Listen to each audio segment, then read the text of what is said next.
Ok, recording in progress. Então, vamos lá começar. Ah, tem até uma gravação diferente aqui. Deixa eu puxar isso aqui para cá.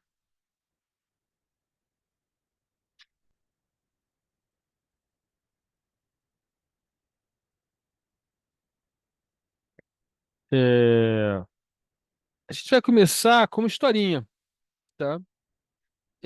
Porque hoje a gente vai falar de partes interessadas e eu vou contar uma história bem antiga de uma empresa que na prática nem existe mais, né? Pelo menos como ela era, tá? Então vamos lá. Como é que essa história é, né? O que que aconteceu nessa história de desenvolvimento de software, tá? Uma empresa de telecomunicações grande, né? E ela vendia produtos de rede para basicamente as empresas compravam para ligar suas filiais, sua sede com as filiais, né? Por exemplo, um branco, muitas redes de franquia tinham isso, né? Uma maneira de comunicação, tá?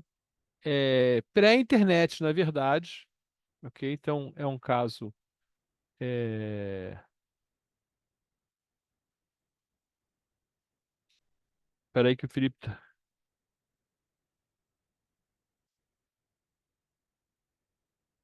tô agradecendo que vocês já me ensinaram a resolver aqui. Então, o que aconteceu é que essas redes eram compradas na forma de produto, certo? Então, tinha alguns produtos fixos, né?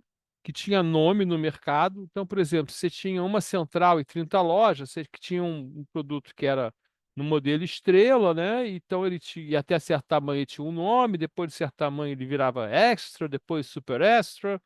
E aí você tinha um modelo que era é, em rede não estrela, né? Todo mundo conectado de alguma maneira.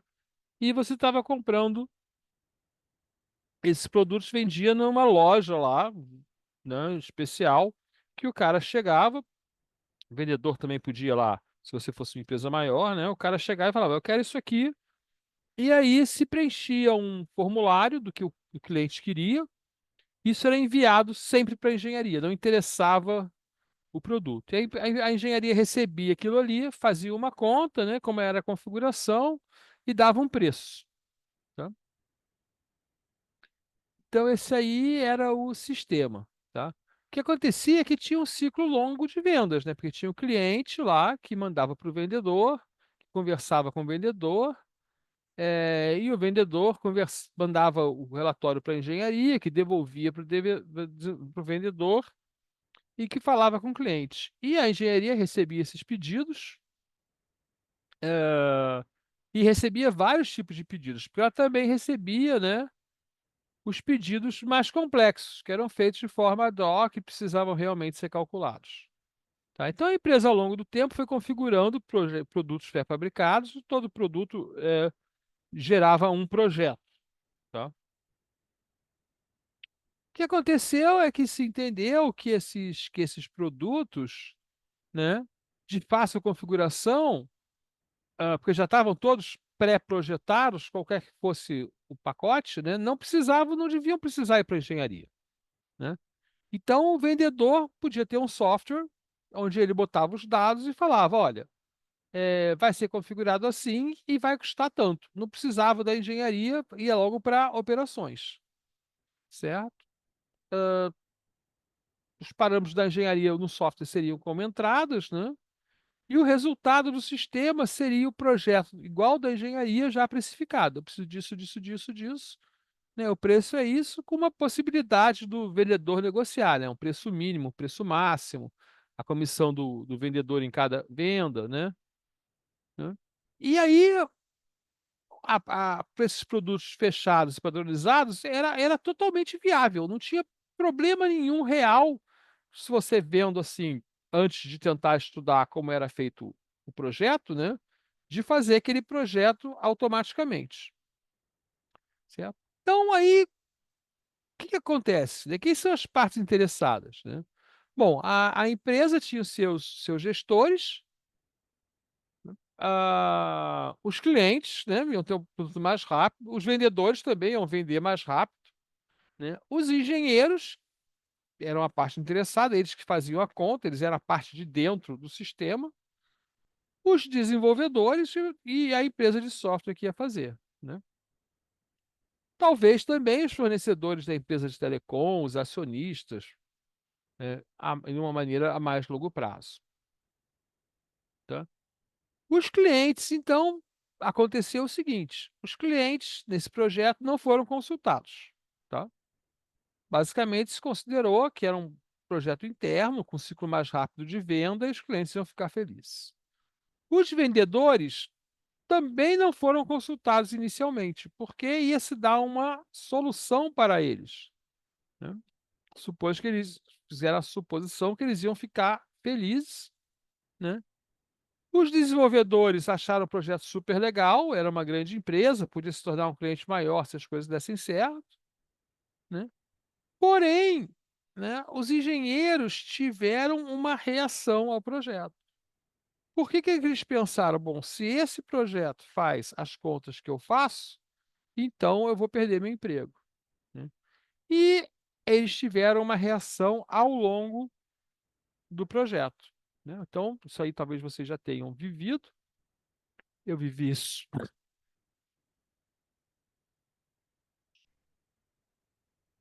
algumas vezes.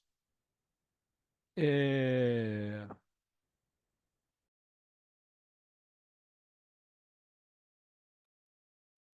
Quem detém o poder, o conhecimento, né, sobre algo que vai ser usado num projeto, né, não necessariamente quem faz detém um conhecimento enorme. Quem detém esse conhecimento, a gente normalmente chama o conhecimento, né? Oh, meu Deus. De cá, né? Quem detém esse conhecimento não quer passar o conhecimento, né? Quem detém esse conhecimento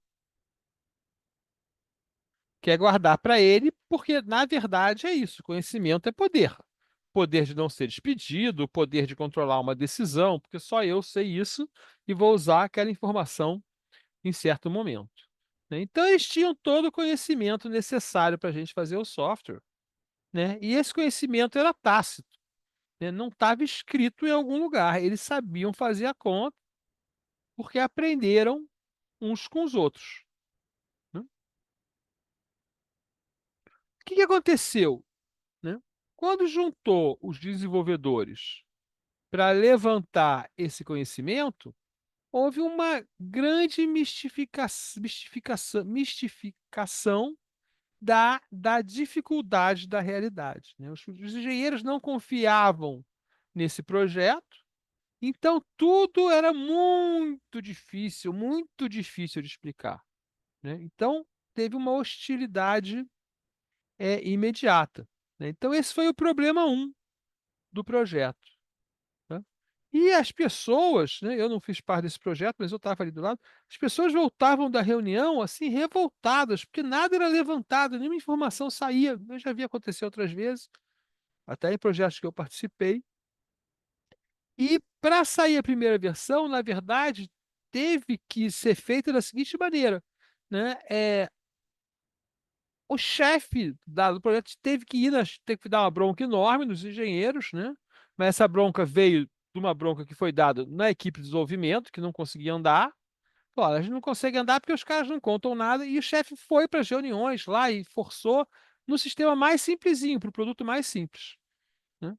E aí esse software foi sendo feito e dava muito erro, né? Dava muito erro porque, basicamente, a equipe de desenvolvimento acusava os engenheiros, né, de não estar dando a informação correta, né? Mas havia também essa dificuldade de conversação, porque a equipe era uma equipe de software, não tinha engenheiros de telecomunicações, então havia uma dificuldade de entendimento também.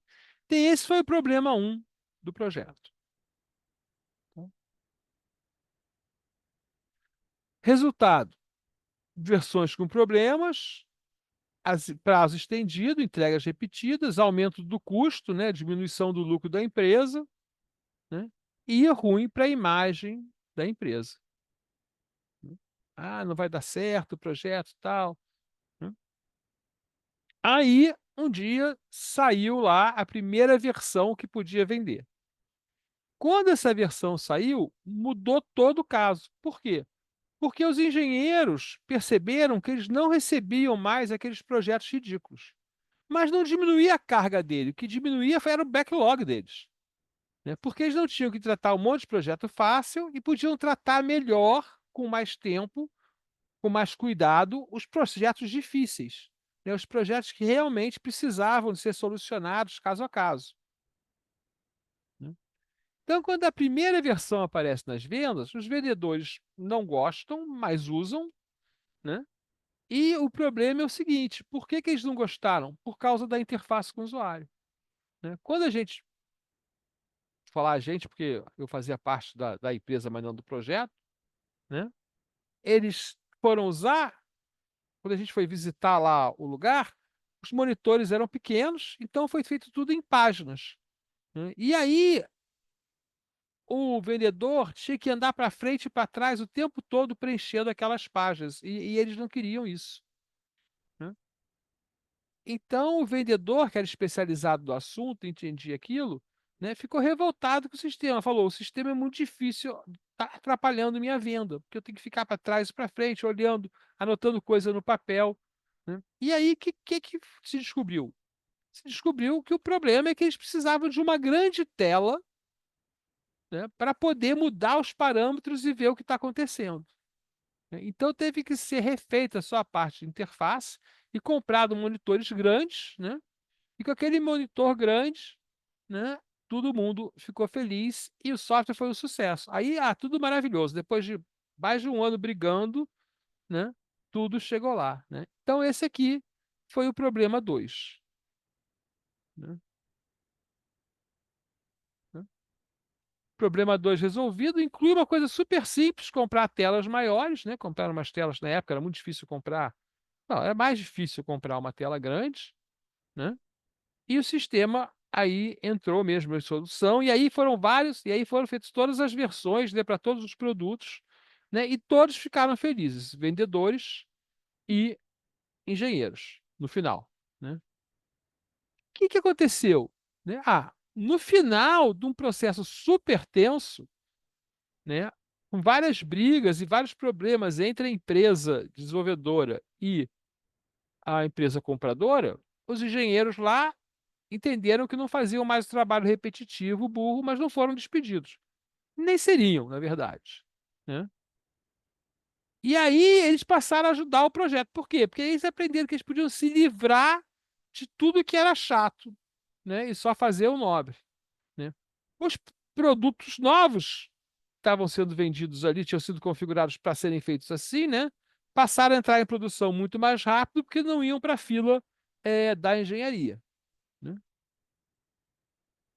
Mas, apesar desse sucesso final, essas 2 crises, né, praticamente levaram a que não fosse feito nada depois, né. Uma grande crise de desenvolvimento e depois uma crise menor lá com os vendedores, né. E qual é a questão? As crises poderiam ser evitadas, né. Como que as crises poderiam ser evitadas? Basicamente, né, seriam evitadas se a gente tivesse feito uma gestão das partes interessadas, né.